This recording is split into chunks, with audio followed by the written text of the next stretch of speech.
This lecture is about the Caret package, which is a very useful front-end package that wraps around a lot of the prediction algorithms and tools that you'll be using in the R programming language. So the Caret package can be found here at this website that I've linked to here at the bottom, or you can just Google Caret R package and you'll be able to find the package. The functionality that's built into the Caret package are some of the following. So for example, we can use the pre-processing tools in the Caret package to clean data and get the features set up so that they can be used for prediction. We can also do sort of cross-validation and data splitting within the training set using the create data partition and create time slices functions. We can also create training and test sets with the training and predict functions, and we can use those to train data sets and train prediction functions and apply them to new data sets. We can also do model comparison using the confusion matrix function, which will give you information about how well the models did on new data sets. There are a large number of machine learning algorithms that are built into R. So these range from very popular statistical machine learning algorithms like linear discriminant analysis and regression to much more widely used algorithms in computer science like support vector machines, classification and regression trees, or random forests and boosting. All of these algorithms are built by a variety of different developers, all coming from different backgrounds, and so the interfaces to each of these sort of prediction algorithms is slightly different. As one example of this, consider this class of different prediction algorithms that you could have applied, so everything from linear discriminant analysis down to boosting. And so for each of these different algorithms, you can imagine creating an object called OBJ in R.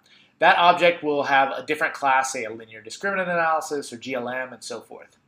And for each of these objects, we can try to predict. And if we apply the predict function, we have to pass slightly different parameters each time in order to get the prediction of the outcome.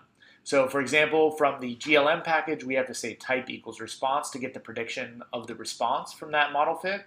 Or for example, if we want to use rpart, we want to predict with type equals probability in order to predict the response. In each case, they're a little bit different, and the Caret package provides a unifying framework that allows you to predict using just one function and without having to specify all the options that you might care about in order to get the same prediction out. So here's a quick example using the Caret package. We'll go into the details of how this is done very specifically in later examples. So here we've loaded in the Caret package, and we've loaded the kernlab package as well to get the spam data set. And so what we can do first is partition the data set up into a training and a test set. Here I'm going to use the spam type, and I'm going to split it into the training set and the test set. I'm going to say we're going to use about 75% of our data to train the model and 25% to test. Then what I can do is I can actually subset the data into the training data using the intrain the intrain object that comes out from create data partition. And I can create the testing data set by finding all those samples that aren't in the training set. Then this will give me a subset of the data that are just for training and a subset of the data that are just for testing. And you can do this with sort of this simple interface. Next, you can fit a model. So here I'm going to use the train command from the Caret package.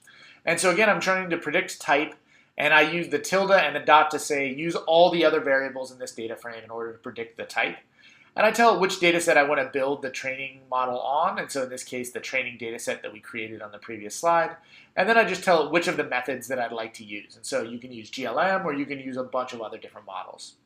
And so what this does is it'll create a model fit from the train function, and this will use the 3,451 samples in the training set and the 57 predictors to predict which class you're belonging to based on a GLM model. And so what it can do is it can do a bunch of different ways of testing whether this model will work well and using to select the best model. And in this case, it used resampling, and it does bootstrapping with 25 replicates, and it corrects for the potential bias that might come from bootstrap sampling. So once we fit that model, we can actually look at the model. And so the way that you can do that is look at the final model component of the model fit object. And the way that you do that is you take the model fit object, and then you type $, and then always the same final model. It will tell you what are the actual fitted values that you got for that GLM model.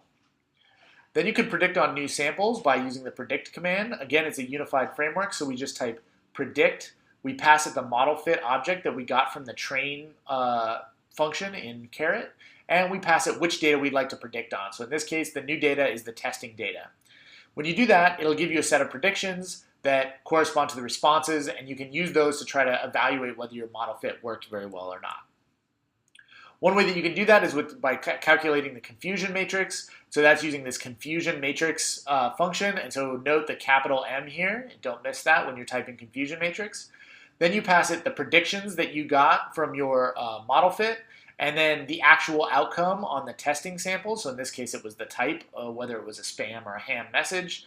And then it'll report the confusion matrix. So it'll tell you a table for which of the cases that you predicted to be non-spam were actually non-spam, which are the cases where it was spam and you predicted it to be spam, and so forth.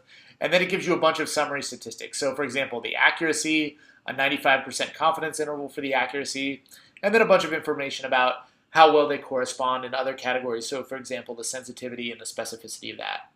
So the confusion matrix function wraps a bunch of different accuracy measures that you might want to get out when you're evaluating a model fit.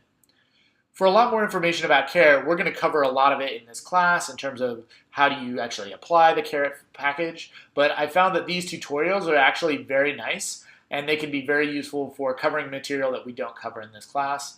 And there's also a very nice paper in the Journal of Statistical Software that introduces the Caret package if you want further information.